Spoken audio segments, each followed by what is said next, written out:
My name is Josh Richter, and this is Still Shot. So, do you think at some point that do you think it's always been it's always been the goal to integrate that with humans? Does that make sense? Well, listen, it's non-stoppable. So the goal of humanity is to better life, whether it's religion, save it. Yeah. They have that common denominator, to save life or to make it better. And through your sacrifice of your time. So think about that analogy. So the thing that intrigued me a great deal was these angels not having time. Okay, so the two witnesses prophecy, this shocking two witnesses revelation prophecy, which is predicting the future. Yeah. That's time, okay? So when I realized that if there is a society that is omniscient on all laws of nature and all laws of medicine, technology, and science, that is a society really that isn't improving. Yeah. So there is no progress, and progress is perception, and perception is exactly the answer. Right. All scientists say that's what time is. Yeah. It's real. It's all just measuring movement, speed of light, 186,000 miles per second. But in reality, if we have a society in an infinite universe that is everywhere, we got to stop thinking in terms of distance, omniscience, distance, omnipresence. Yeah. And omnipotence would be the capability through having your eyes open and your ears open and learning this reality of omnipresence is the key in space. Omnipresence is the key to never forgetting the reality of the most important thing that life requires, and to know that space always stays the same. Yeah. It's just giving birth. It is nothing, giving birth to something that is always changing, and in its entropy or change, MC squared, it is moving. Atoms, that atom, look at it, it's moving. These are electrons. So I tell people, this story of the elect and the angels not having time, the two witnesses torture the world with what they have to say. Obviously, it's the answer to everything, knowing that this whole mystery is all about what you desire. So even the fundamental scripture, I love it, where Jesus goes to the Pharisee's house and he knocks on his door. He says, your house is burning. Pharisee says, you're crazy as hell. My house ain't burning. Well, God damn it, he was saying the same thing Greta Thunberg is saying. Yeah. The goddamn earth is burning up, asshole, and you're not doing anything about it. Right. You're brain dead. You stay in your goddamn mansion. You'll burn with it. Burn with it, yeah. Burn or learn, fly or die. And when Jesus left, I came up with the formula, infinite astronauts is the only way you can become artificially immortal.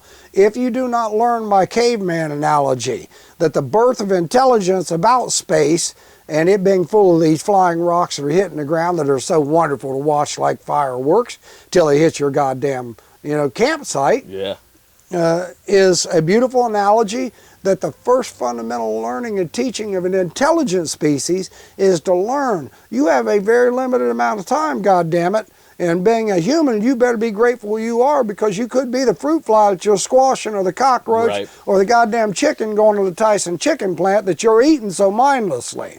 So this is the reality. Do you think that let's say post-death, do you think you come back as something else? Well, obviously, we are progressing in knowledge, okay? Yeah. We just resurrected the dire wolf, okay? Yeah.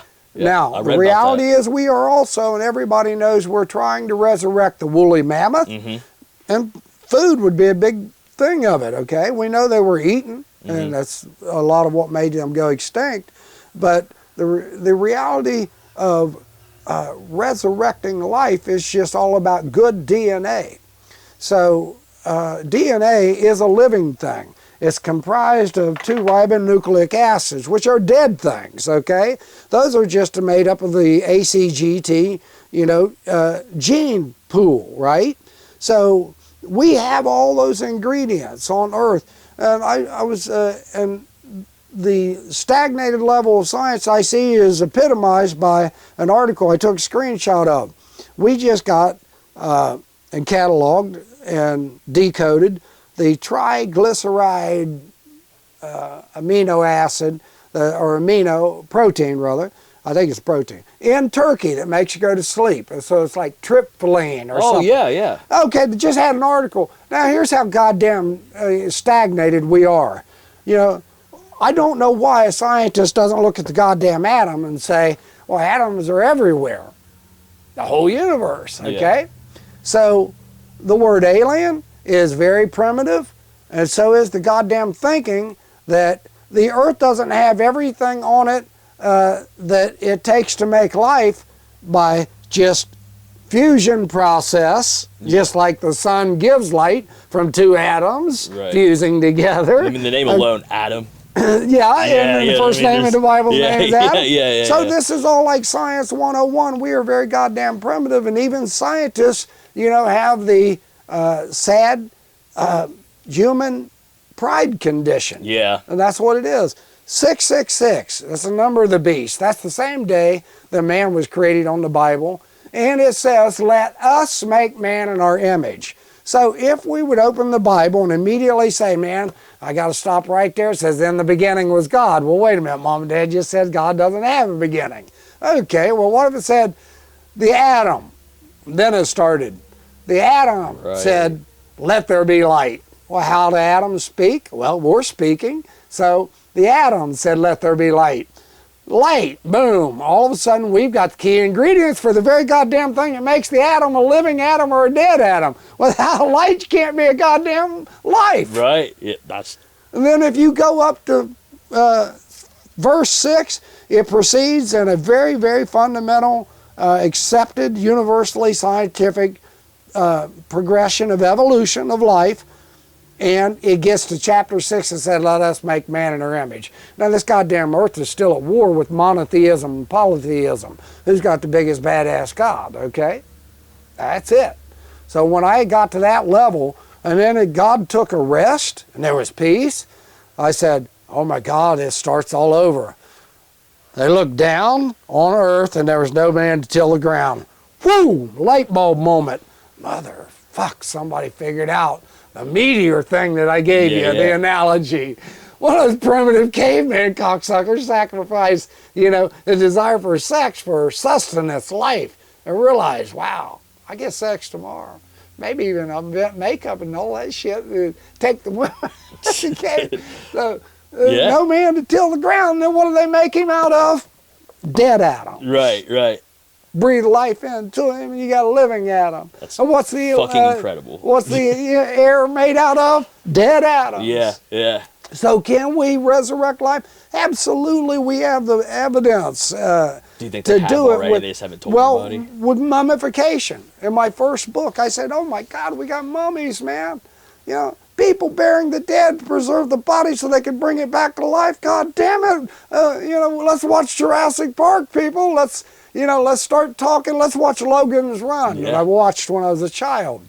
You know, about the future. You know, and these guys' ideals. Gene Roddenberry. You know? Yeah. Star Trek's a big deal about when it comes to like. Yeah. So that was always one of the shows, especially that makes me question if you see me vape. It's all about addiction. You're fine. Get my book. It ain't what you say that makes you a bad person. It's not the words that comes out of your mouth. It's what goes. It isn't what you put in your mouth that makes you a bad person. It's the words that come out of your mouth. My words are loving. This is no good. You know, practice abstinence of everything. That's how you become self-disciplined. So with that said, man, I can't say enough that we have a beautiful body of evidence all around us in our past, which has progressed, and we can't deny it, and there will not be one human that will deny that reality. That movement is what's made us smarter. You know, first I was a Marine, first landlocked, then conquered the seas, then we conquered the air. There's only one thing left, and it's space. And that's when we'll realize the falling star analogy that I gave you earlier. That was the first growth in intelligence. Seeing the wing, man, or the eagle fly up and land at the top of the burnt tree, because old Abel was going to kill the eagle and get him off the carcass if he had to, because he was just worried about eating. Right. Okay? And then he realized, wow, everything beneath of us can't do what I'm doing. Right. I can save you, eagle. I'm not going to let you fly. That's the key, is, learning that flying is the key to progress continuing and time continuing with life, because we're sitting ducks here. We are the dead burying the dead, not gaining knowledge of how life works and can be artificially immortal. Extend life periods all the way up to 1,000 years, just like the Bible story, Methuselah. Yeah. We got a guy right now, George Church in Cambridge, Massachusetts, and I contacted him. And I said, George, your research is beautiful, man. You've extended the life of mice by twofold, okay? Now you're on the verge of turning it back, making them younger, reducing the aging effects. Wow. So we're talking, shit that plastic surgery smurgery doesn't have shit. Right. But when I watch the movie, down to like genetic level, right? Genetic level, absolutely, and it isn't instantaneous. Yeah. So this is the stagnated level of thinking that we exist in right now, stagnated level of civilization. And I say that the two-stage civilization of a heaven and hell is simply the universe, which is nothing, that creates everything through time and processes of movement like the atom in it, and that nothing, it is energy, and it becomes something tangible, physical, an atom, because what's in space is not atoms, but it is. We're on a goddamn rock. Right. It's an oversized atom, shit, right? Yeah. Our bodies got literally over 1 trillion atoms in us. It's like okay? we are our own like Earth too, with That's all this stuff on the inside. So this reality that this guy, wrote this article the other day, and I want to go back to that and not lose my thought of this triple amino acid. Okay, we got it from a meteor. And now this scientist says, wow, man, we now have cataloged our 16th amino acid that it requires to scientifically make life by just putting together these amino acids. We know that there are 20, okay, in a life, any life, okay? It doesn't matter, because we're all 99.3% connected in regard to the ingredients. So the universe is just a kitchen full of dead-ass goddamn ingredients, and why this man would say that we just haven't found that we should, which is okay, that we should be looking elsewhere for other ingredients. Yes, okay, because they obviously exist. Okay, we found them in a goddamn rock, a meteor. But for you to not realize immediately, that's all about chemistry. Yeah. What makes us not realize that, goddamn, we got an age-old religious story of alchemy, turning lead into gold. Legitimately. That's chemistry, baby. Yeah. Okay, so we don't have one scientist worth his salt today saying that the magic is the time that you sacrifice yourself to learn about the Petri dish and the goddamn electron microscope and what all the building blocks of life are, and realize that they should be everywhere. They shouldn't just be isolated, in one east side of the universe. Right. It's always existed. Right. What do you think they did? They just got born there? Somebody just, shot them over there so we can terraform that side of the universe? There is no that side of the universe. That's right. There That's is. the reason you use the word goddamn omni. Yeah. I was amazed. You've opened up a can of worms, because it's science, and because scientists are just as stubborn as religion. Let me tell you. Neil deGrasse Tyson had an interview not too long ago. It's probably been a year or so ago. But Focus is on, right? He's good on focus? Okay, good. But there's two interviews, one about a year ago that really bothered me, and him using words like, I think the same thing is happening here, is happening far away somewhere else in the universe. And I guess you could say like maybe the West Side. And, you know, I know he probably did it out of good time. Moving on up to the East Side. Yeah. And I thought, God damn you, man. You should be helping children out with this omnipresence word. You know, omni is the key. And to make anything happening here isolated from happening elsewhere is just primitive thinking when it's all made up of the same goddamn thing, atoms, okay? Learn about the atom. Learn E equals mc squared. And this is the thing that really worried me, you know, in my journey, because I'm still there and still butting heads with him, you know, personally. Neil, I hope you see this, because I'm really sad that you're not wanting to communicate with me and at least challenge my knowledge and humble yourself to me challenging your knowledge and your words that have been recorded. So if your purpose is to help life, then stop being a know-it-all and open yourself up to somebody saying you're using words that connotate distance, time, and limitations, okay? So with that said, Neil was recently asked about 813 Atlas, right? It's the big buzz, okay? Now, we got a brilliant guy named Avi Loeb that is open-minded, okay, with like my infinite astronaut theory. Life should be much more advanced than we are today, and it should be flying. Now, he isn't saying, you know, because of meteors 24/7, 365, so I want to get to see Avi Loeb. I think that Avi Loeb would respect the title of my 29th book so much, I really feel like he would even be shocked that he didn't think that. Right. But I think Avi Loeb has the humility to say, you ever see The Day the World Stood Still? Oh, goddamn, watch it. They made a remake of it with Keanu Reeves. Yeah. But the black and white I like was with Charlton Heston. Yeah. And it's the aliens. They land on the court, the grounds of the White House. Oh, yeah. Okay. I know Now, exactly what you're talking about. Charlton Heston's trying to tell everybody, you goddamn morons, this great big robot could just annihilate all of you. And in the movie, the writer just wasn't progressive in his mind, you know, about peace and reality of physics. And the robot was killing the ones that were shooting at him.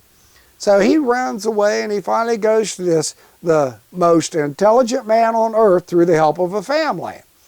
And he breaks into the guy's office, and the guy's working on, obviously, very unified field theory, because we already have E equals mc squared. This movie was in 1950s. Yeah. So when the professor opens the door, shuts it, there's old Charlton Heston. And he says, looks over at the chalkboard, and he says, did you do that? He finished the guy's formula.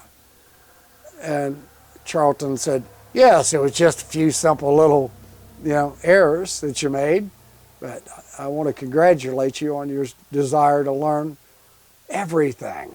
Yeah. Unified field theory, you know, the theory of everything. So he says, pleasure to meet you. I've got a million questions. He said, where are you from? And the guy, what is your name and where are you from? And the guy says something like, I'm Gronk from planet so-and-so. Right. And then I immediately cringed. I'm thinking, it's amazing how this writer had the brilliance to write something that wasn't happening, space exploration, of people that were making robots, you know, and sending them to Earth, and finally having to come themselves as like a messenger to save the Earth from nuclear war, because that was the point of the movie. But he makes them coming from another planet. Yeah. So I have a two-stage civilization. It's real simple. There's only living people in space that are artificially immortal, and they realize they're only artificially immortal by getting into space and affording them the lifespan, the time away from Mother Nature taking them out with constant asteroids, Secondly, gamma ray burst, supernovas. So it's real simple. You get to that point, then all you're doing is looking for goddamn vacancy. Yeah. No space. Right. Because you know it's all about distance. Everything's moving, right? Rays of light, 106,80,000. It's like radar. I say, goddamn, it's a no goddamn brainer. You get away from anything that's matter. Yeah. Solar systems, galaxies, planets, the holy trinity of life. They're all being born and dying. And if you don't sacrifice your time to learn how you can stop that birth and death life cycle, you'll never realize it's by getting the fuck away from all of it. Go into nothing land. Do you feel like isolation kind of thing? Or it is. Well, sure, it would be. But Yeah. it's an isolation only for the purpose of temporary knowledge, temporary achievement of omniscience, Gotcha. to how you can make life never stop existing. Right. So you would establish life everywhere, and like the 10th planet story. It's almost like kind of getting rid of all of the things that are like distracting you. That's in a way, it. You know? Because every second, boom, we're dead. Right, Boom, right, right. we're dead. Absolutely. Boom, we're dead, everybody. Boom, we're dead. Meteors 24/7, 365, fly up, money can save us. If we do not learn, the religion is the story of people living in the sky. They have achieved all of this omniscience, omnipresence, and omnipotence through the sacrifice in their time and focus and desire to never let it stop existing because they love it so much, then we will never understand how time has progressed from a story of people that live in the sky that made us like we're making robots today. In the 1952 movie, Frankenstein, Mary Shelley, to the reality that we are heading toward the very many are first that shall be last, last that shall be first reality of the atom. It always exists.